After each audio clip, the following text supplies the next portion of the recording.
Hello दोस्तों, आप लोग कैसे हैं। हमारी आज की कहानी का नाम है कड़वी बातें। लाजो रसोई घर में काम कर रही थी कि सासू माँ की कड़कड़ाती हुई आवाज़ सुनाई दी। अरे बहू, कहाँ हो? जिंदा हो या मर गई? लाजो गुस्से से बुदबुदाई, नहीं मर गई हूँ मैं। फिर मुंह बनाकर बोली, जी माँ जी, आज कुछ नाश्ता पानी मिलेगा कि मुझे जिंदा ही मार डालना चाहती है? जी अभी लाती हूँ, कहकर लाजो चाय और गर्मा गर्म भजिया लेकर सासू माँ के पास पहुँची। अपने स्वभाव से मजबूर सासू माँ की नौटंकी शुरू हो गई। अरे यह क्या ले आई, इतनी तेल वाली भजिया, और कुछ नहीं मिला तुझे बनाने के लिए? इस उम्र में इतना तेल खिलाएगी मुझे? तू तो चाहती है कि मैं जल्दी स्वर्ग सिधार जाऊँ। लाजो ने बोला, ठीक है फिर मैं इसे वापस ले जाती हूँ। सासू माँ ने मुंह बनाकर बोला, नहीं नहीं, जो बन गया है यहीं पर रख दे। तुझे तो बस सामान की बर्बादी करनी होती है। घर गृहस्थी चलाना इतना आसान नहीं होता। ढंग का तो कुछ बनाना आता नहीं, आई बड़ी वापस ले जाने वाली। लाजो नाश्ता उनके पास रखकर बाहर चली आई और दरवाजे के पीछे से छुपकर देखने लगी। अंदर सासू माँ लाजो के जाते ही भजियों पर टूट पड़ी। लाजो अपना मुंह दबाकर हंसते हुए किचन में भाग गई। दिन में सासू माँ की फिर आवाज़ आई, कुछ खाने को मिलेगा या नहीं? दोपहर का खाना क्या मैं रात में खाऊंगी? लाजो ने खिचड़ी की प्लेट लाकर सासू माँ के सामने रख दी। स्वभाव अनुसार सासू माँ ने फिर बोला, यह क्या उबला हुआ खाना लाकर रख दिया मरीजों वाला? क्या मैं तुझे बीमार दिखती हूँ? बिल्कुल शऊर नहीं है तुझे कि सास की देखभाल कैसे करें।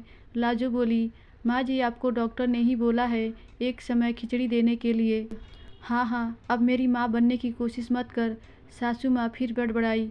लाजो ने अपना सर पकड़ लिया और ही मन बुदबुदाई, हे भगवान, मैं इनको कैसे खुश रखूं? कुछ अच्छा बनाओ तो कहती हैं मुझे मार देना चाहती हो। सिंपल सादा भोजन बनाओ तो बोलती हैं मरीजों वाला खाना है। कैसे क्या करूं जो यह खुश हो जाएं?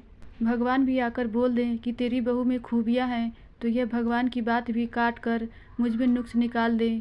वाह री मेरी सासू माँ, सारा दिन बहू बहू बहू के नाम के जाप करती रहती हैं और नुक्स निकालने में भी माहिर हैं। इसी तरह की रोज़ रोज़ की नोक झोंक से सास बहू की ज़िंदगी की गाड़ी धक्के देकर पटरी पर सरक रही थी कि एक दिन लाजो की तबीयत बहुत ख़राब हो गई। वह बिस्तर से उठ ही नहीं पाई। तभी लाजो ने देखा उसकी सासू माँ उसके लिए खाने की प्लेट लेकर आई और बहुत प्यार से लाजो को खिलाने लगी। आज लाजो को उनका एक अलग ही रूप देखने मिला। आज कड़क सास नहीं बल्कि ममतामयी माँ लग रही थी। लाजो ने बोला, माँ जी आप क्यों लेकर आईं? मैं कर लूँगी ना। ताना मारते हुए सासू माँ ने बोला, डर मत, जहर नहीं है इसमें। तू मुझे तेल भरा खाना खिलाकर मारना चाहती है क्योंकि तुझे दूसरी सासू माँ चाहिए होगी, मगर मुझे तो तू ही चाहिए बहू के रूप में। तू तो मेरे लिए हर समय सब करती है। क्या मैं इतना भी नहीं कर सकती? चल चुपचाप इसको खा ले, कहकर प्यार से लाजो के सर में हाथ फेरा। लाजो की आंखों में आंसू आ गए और वह सासू माँ के गले लगने लगी कि सासू माँ ने फिर से ताना मारा कि बस बस बहुत हुआ, जल्दी से खाना खत्म कर।